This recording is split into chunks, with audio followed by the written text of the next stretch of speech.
Hiya, this is Anna. I tried uploading a video yesterday as like an introduction to my vlog, if you call it that, but it failed.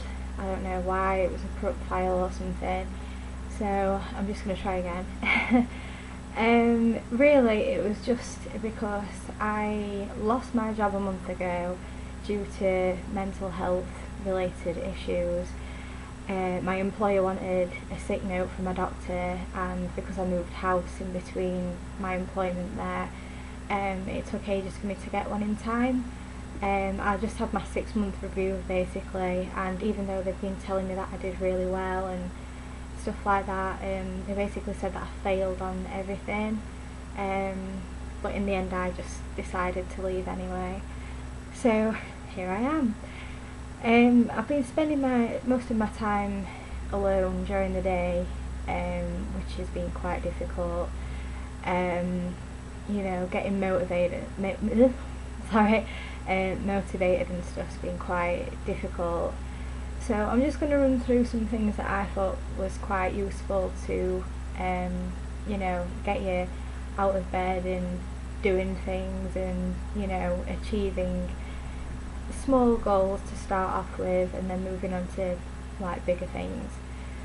You're probably watching this video because you suffer from anxiety as well, so you'll understand what it is, how it makes you feel and stuff like that. So we're just going to run through what eases it. The first thing is making lists. I haven't done a lot of lists, to be honest with you, because even making lists seems like a daunting task. Anything other than sleeping seems quite daunting at the moment. But when you make a list, it's like a promise to yourself that you're going to get things on the list done. If you start off with small things like going to the shop for milk, cleaning, little jobs like that aren't too difficult, and that don't involve a lot of public space and stuff like that. Routine is really important, especially if, like me, you've just completely changed your routine and you feel a bit lost and confused. So waking up at the same time is really helpful. Going to sleep at the same time and at a reasonable time is quite helpful. I've been trying to stay away from alcohol as well, so obviously we all know that alcohol doesn't do anything for anxiety, so my advice is to stay clear of it. Hobbies. My main hobby used to be writing, and I haven't done any writing for about a year. I probably will do though at some point soon. It depends what you're into really, whether it's sport or music or something like that. I've been trying to play more things on the guitar and stuff like that, and that's something to do. That's like a creative outlet. You can look at stuff on the internet as well, like things that you wouldn't normally think of. I found something called decoupage. I think that's how you pronounce it. I'm not too sure. I've not heard anybody pronounce it, so I don't know. But it's basically getting things and putting it sounds really stupid, putting PVA glue on it and sticking magazine or anything really on thin thin pieces of paper, and then glazing over the top of it in PVA and then varnishing it. So just got normal PVA, pair of old leopard print shoes. I don't like them really, I feel a bit tarty in them, so I haven't fully done them obviously. I've got some Kerangs from I think 1988 they're from, so the year after Guns N' Roses released Appetite for Destruction. There's loads of really good Guns N' Roses pictures in there. So I've got Guns N' Roses with the Choir Boys, and then the Razel comics from Kerrang. It's just stuff like that really, just to keep you going. I'd probably minimise being in public places really, at this stage, if you've only just come off sick, or whatever you're doing. Going for runs is quite a good idea, because it gets you out of the house. Exercise makes you feel better, fresh air, putting your music on, you can just go in your own little world. If you live in a city, I understand that would be quite difficult, so I'd probably leave that one unless you're confident enough to go out and do that, in which case go for it.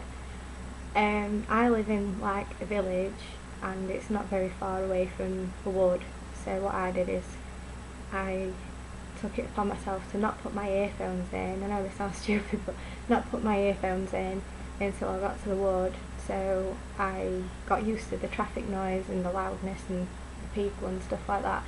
And it was I got a bit panicky, but I was alright. Like when I got to the wood, I was like, oh my god, I can't believe I've just done that on my own. Especially on a bad day as well. So. And then when you get in from doing something like that, you get a sense of achievement, and it does make you feel a lot better and a lot more confident, and it makes you think, I can do that, so maybe I can take it a step further next time and go further than that, or go somewhere else, go somewhere a bit busier. Baby steps.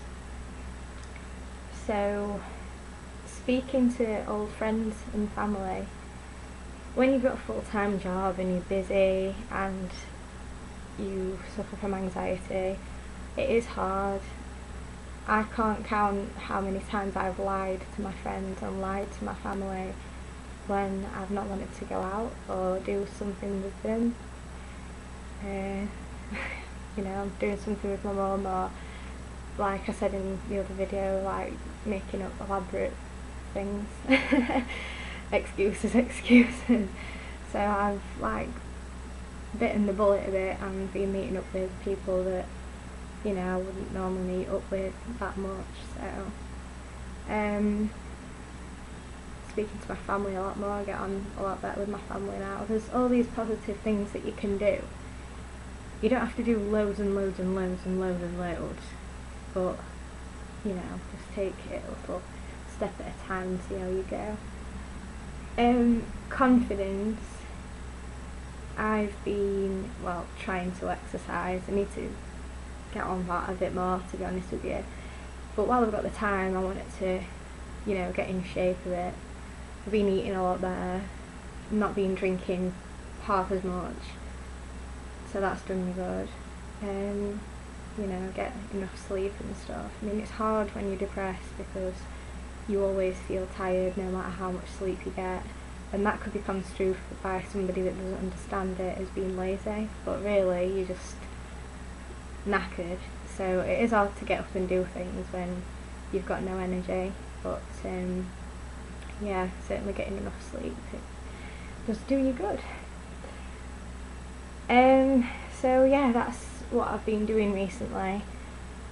I did speak a bit about my advice for people that are in like a deep depressive episode, whatever, I think that's what you call it, an episode. All you've got to think of when you get to that stage is that it's the illness that's telling you the bad things. It's the illness that's making you feel like that. It's not you.